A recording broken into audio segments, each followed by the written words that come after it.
శ్రీ గురుభ్యో నమ శ్రీ మహాగణాధిపతే నమ శ్రీ మహాసరస్వత్యై నమ ఓం శ్రీమాత్రే నమ.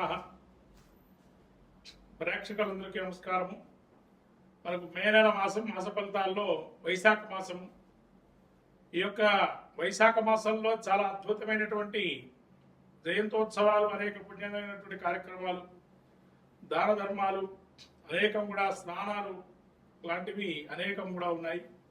ముఖ్యంగా వైశాఖ మాసంలో సరస్వతి పుష్కరాలు, అందరూ కూడా ఆ పుష్కర స్నానం చేసి వారి యొక్క దేవతానుగ్రహం పొంది అందరూ కూడా పితృలోకానుగ్రహం, పితృదేవతలకు కూడా అనుగ్రహించేటువంటి సరస్వతి పుష్కరాలు. అలానే అక్షయ తృతీయ, పరశురామ జయంతి, గంగోతరణము, అలానే మనకు వైశాఖ పౌర్ణిమ, అలానే ఏకాదశి, చాలా విశేషమైనటువంటి మోహిని ఏకాదశి, ఇలాంటి పర్వదినాలు అనేకం కూడా మనకు గోచరిస్తున్నాయి. అందులో నదీ స్నానం చాలా ఉత్తమమైనది, పద్మపురాణం తెలుపబడింది. కాబట్టి అందరూ కూడా వైశాఖ మాసంలో క్షేత్ర యాత్ర స్నానాధికాలు చేసుకొని వాళ్ళ యొక్క గ్రహస్థితి ఏదైనా బాగలేకపోతే కూడా ఇటువంటి హోమ వ్రత నియమాలు పాటించి, ఉపాసన పాటించి ఆ యొక్క పరిపూర్ణమైన దేవతానుగ్రహాన్ని పొందడానికి ఈ వైశాఖ మాసం కూడా చాలా మంచిదైనటువంటిది. ముఖ్యంగా విష్ణుప్రీతి అయినటువంటి మాసము వైశాఖ మాసం. కాబట్టి వైశాఖ పురాణం కూడా ఉంటుంది మనకి. ఇటువంటి మహత్తరమైనటువంటి మాసంగా మనం పిలువబడుతుంది. ఇక మనకు రాశి సంచారం చూసుకున్నట్లయితే ముఖ్యంగా ప్రత్యేకంగా ఈ యొక్క మాసంలో మేష సంక్రమణ అయిన తర్వాత రవి వృషభ రాశిలో సంక్రమణం చేస్తూ, అట్లానే రాహు కేతువులు కూడా మే నెల నుంచి 18వ తారీఖు నుంచి కుంభ సింహాదుల్లో సంక్రమణం జరుగుతూ సంచరిస్తున్నారు మార్పుతో. అదే గురువు కూడా మిథునంలో మార్పుతో ఉన్నారు. ఈ యొక్క మాసం ఉగాది తర్వాత చాలా ప్రత్యేకంగా మే మాసంలో కలుగుతుంది. అలానే బుధుడు కూడా అతిచారంతో 2వ రాశిలో మారుతున్నాడు. మేషంలోకి 6వ తారీఖు వచ్చి, అట్లానే మళ్ళీ మే 6 నుంచి మేష సంక్రమణం, మేషంలో సంచరిస్తూ బుధుడు మే 23 నుంచి వృషభ రాశిలో సంచరిస్తున్నారు బుధుడు కూడా. ఇలా అతిచారంగా బుధుడు రాబోయేటువంటి మాసాల్లో గురువు కూడా అతిచారంతో ఉన్నాడు. ఇదంతా గమనిస్తూ ద్వాదశ రాశి ఫలితాల్లో మాస ఫలితాలు చాలా ప్రాముఖ్యానికి చెందినటువంటిగా చెప్పబడుతుంది. ఎందుకంటే ఇట్లా అతిచారం వల్ల మాస ఫలితాలు తప్పక అందరూ కూడా విని తదనుగుణంగా కార్యక్రమాలు, శాంత్యాది కార్యక్రమాలు చేసుకోవడం వల్ల మంచి చేకూరే అవకాశం ఉంటుంది. ఈ యొక్క మే మాసం, వైశాఖ మాసం సింహరాశి యొక్క ఫలితాలు చూస్తే ఈ మాస ఫలితాలు ముఖ్యంగా సింహరాశికి మఖ నక్షత్రం 4 పాదాలు, ఉప నక్షత్రం 4 పాదాలు, ఉత్తర నక్షత్రం 3 పాదాలు సింహరాశి. ఈ సింహరాశి యొక్క ఫలితాలు చూసుకున్నట్లయితే జన్మస్థానంలో కేతు సంచారం చేస్తున్న మే 18 నుంచి. కాబట్టి కొద్దిగా జాగ్రత్తగా ఉండడం మంచిది. మీ మీద అసూయ ద్వేషాలు కానీ, మీరంటే కొంత పడని వాళ్ళు కూడా మిమ్మల్ని రెచ్చగొట్టే విధానంగా ఉండడం, అట్లానే మీరు అనుకున్న రీతిలో ధన సంపాదన కానీ కొంత వ్యతిరేకమయ్యే అవకాశం ఉంటుంది.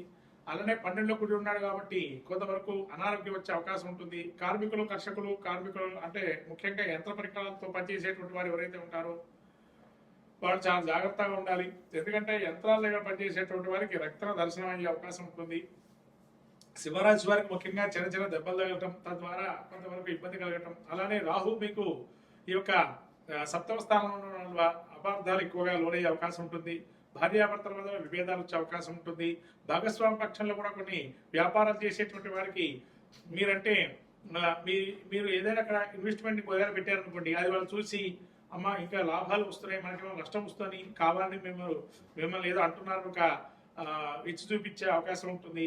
అలానే ఈ యొక్క నేత్ర సంబంధం కానీ, ఉదర సంబంధం కానీ, ఏదైనా వస్తువులు ఇంట్లో ఉన్నట్టుండి అగ్ని ప్రమాదం గురి కావటం కానీ, ఏదైనా ధన నష్టం కానీ, కుటుంబంలో మిమ్మల్ని అంటే పడిన వాళ్ళు ఎక్కువగా ఉండడం, కావాలని రెచ్చగొడుతూ ఉంటారు. ఇలా మీరు వాడికి రెచ్చిపోకుండా ఉండడం మంచిది. మాటల మీద రెచ్చిపోవడం అనేది మంచిది కాదు. ఎందుకంటే కావాలనే వాళ్ళు అంటున్నారని మీరు తెలుసుకోవాలి. అలానే ఈ శని శుక్రులు మీరు ఎక్కడ ఉంటున్నారయ్యా అంటే 8వ స్థానం ఉన్నాడు. శని 8మంలో ఉండడం వల్ల కొన్ని కష్టాలు పడే అవకాశం ఉంటుంది. ఆ కష్టం నాకేనా వచ్చిందని మనసులో ఒక ధ్వని కలుగుతుంది. కానీ కష్టం సహజంగా అందరికీ ఉంటాయి అనేది ఈ 8మంలో శుక్రుడు వల్ల నేర్చుకుంటారు. ధనలాభం ఉంటుంది. కొంతవరకు మోటివేషనల్ స్పీక్స్ అనేవి ఏవైతే ఉంటాయో కొంతమంది మీకు మోటివేషన్ టాక్స్ చాలా పనిచేస్తాయి, తద్వారా కొంత అధిగమించే అవకాశం ఉంటుంది. అందుకని మోటివేషన్ టాక్స్ ఏవైతే ఉంటాయో అవి వినటం వల్ల చాలా అద్భుతంగా మీకున్న ఆపదల నుంచి బయటపడే అవకాశం ఉంటుంది. సింహరాశి వారు ముఖ్యంగా మీరు అసంతృప్తి ధోరణిగా ఉండడం కొంతవరకు ఉంటుంది. సంతృప్తి పడడానికి కొంత సమయం వెచ్చించాల్సిన అవసరం కూడా ఉంది. అలానే బుధుడు కూడా మీకు ఈ యొక్క 9వ స్థానంలో సంచరిస్తున్నాడు. ఈ యొక్క 9వ స్థానం నుంచి 10వ స్థానం సంచారం ఎప్పుడైతే జరుగుతుందో బుద్ధి కుశల నైపుణ్యం, ఏదైనా ఉద్యోగం కానీ చేసుకుందాం అని ఆలోచన ఉండడం, ఉద్యోగంలో కూడా అవకాశాలు రావడం, నిరుద్యోగులు కూడా అవకాశ మార్గాలు ఎక్కువగా రావడం, విద్యార్థులకి యోగదాయకంగా ఉండడం, అట్లనే సినీ రాజకీయ ప్రముఖులకి కొన్ని కష్టాలు పడే అవకాశం ఉంటుంది. మీరు ఏం చేయకపోయినా మీ మీద నేరారోపణ జరుగుతుంది, నిందారోపణ జరిగే అవకాశం ఉంటుంది. అలానే రవి మీకు ఈ యొక్క దశమ స్థానంలో కాబట్టి శైలికి సంబంధించి రాజకీయాల్లో కావచ్చు, లీడర్షిప్ క్వాలిటీస్ కావచ్చు చాలా అద్భుతంగా ఉన్నాయి కాబట్టి రాణించే అవకాశం ఉంటుంది. మోటివేషన్ టాక్స్ వినటం వల్ల సింహరాశి వారు ఈ మాసంలో అద్భుతమైన ఫలితాలు రాణిస్తారు. తద్వారా ఏది ఎప్పుడు ఎక్కడ ఏ విధంగా మాట్లాడాలనే విషయాలు తెలుసుకోవడానికి దోహదమవుతాయి. కాబట్టి అవి కూడా వింటూ ఉండడం వల్ల మంచి ఫలితాలు వస్తాయి. కుజుడు 12లో ఉండడు కాబట్టి ఆరోగ్యాన్ని తప్పకుండా నియమాలు పాటించండి. ఈ యొక్క డాక్టర్ సంప్రదింపులు కానీ సలహాలు సూచించండి. ముఖ్యంగా డైట్ కంట్రోలింగ్ అనేది నేర్చుకొని తద్వారా అనారోగ్యం రాకుండా చూసుకునే ప్రయత్నం చేయండి. అతి మోతాదుగా ఈ యొక్క ఆహారం తీసుకోవడం వల్ల కూడా కొన్ని ప్రమాదాలు వచ్చే అవకాశం ఉంటుంది. కాబట్టి జాగ్రత్తగా అతి మోతాదు కాకుండా చాలా పౌష్టికాహారం తీసుకొని, అలానే మీరు ఏదున్నా మనసులో పెట్టుకున్నది ప్రతిదీ కౌంటర్ లెవెల్లో మాటకి సమాధానం ఇచ్చారనుకోండి, మీరు ఇబ్బందులు పడే అవకాశం ఉంటుంది. కాబట్టి ఆచితూచి వ్యవహరిస్తూ ఆలోచన క్రమంలో పెట్టుకొని అప్పుడు సమాధానం ఏంటి. ఈ విధంగా సింహరాశి వారికి దాదాపు 50% 45% బాగుంది ఈ యొక్క సింహరాశి వారికి. కాబట్టి జాగ్రత్తగా ఉండడం మంచిది. ఈ మాసంలో వీళ్ళు ముఖ్యంగా గణపతి ఆరాధన చేసుకోవడం, లలితా సహస్రనామ పారాయణ చేసుకోవడం వల్ల ఈ యొక్క ఆపదల నుంచి అధిగమించే అవకాశం ఉంటుంది. అలాగే సుబ్రహ్మణ్య క్షేత్ర దర్శనం చేసుకోవడం వల్ల మంచి ఫలితాలు ఉంటాయి ఈ యొక్క సింహరాశి వారికి.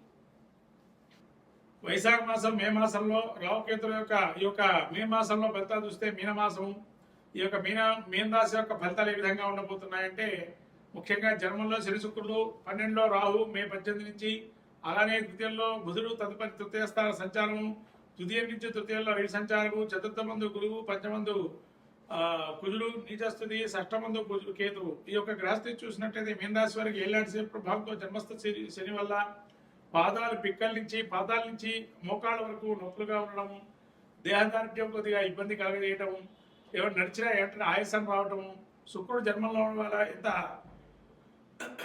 విలాసవంత జీవితాన్ని గడుపుతారంటే అంత విలాసవంత జీవితం, నూతనమైన స్త్రీలు పురుషులు పరిచయం కావటం, తద్వారా నూతనమైనటువంటి ఉత్తేజాన్ని పొందడము, తద్వారా ఇంకా ఏమైనా నూతన కార్యక్రమాలు చేపట్టడం. బుధుడు కూడా మీకు ద్వితీయ స్థానం నుంచి తృతీయంలో సంచారం చేస్తున్నాడు. ఈ విధంగా ద్వితీయంలో ఉన్నప్పుడు కుటుంబంలో కొంతవరకు మిమ్మల్ని వ్యతిరేకించేవారు మిమ్మల్ని స్వాగతించడం, మీ యొక్క ఆలోచనలు స్వీకరించడము దాన్ని జరిగే అవకాశం ఉంటుంది. రవి తృతీయంలో ఉండడం వల్ల ఆరోగ్యం బాగుంటుంది.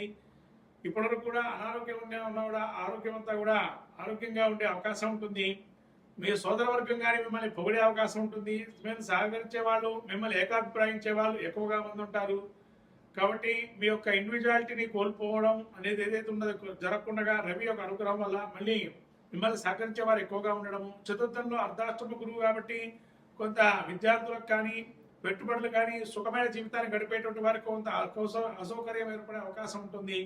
అలానే పంచమంలో గురువు ఉండడం వల్ల తేజోహీనత, అనారోగ్యము, ఉన్నటువంటి ఇల్లు కూడా తాకట్టు పెట్టే పరిస్థితి కానీ, జ్ఞాతులతో వైరం కానీ, సంతానం వల్ల చికాకులు కానీ, సంతానం మిమ్మల్ని ఇబ్బంది పెట్టడం, ధన నష్టం జరిగే అవకాశం కానీ, అలానే పంచమంలో కుజుడు వల్ల కొంత స్థిరాస్తులు కోల్పోవడం కానీ జరిగే అవకాశం ఉంటుంది.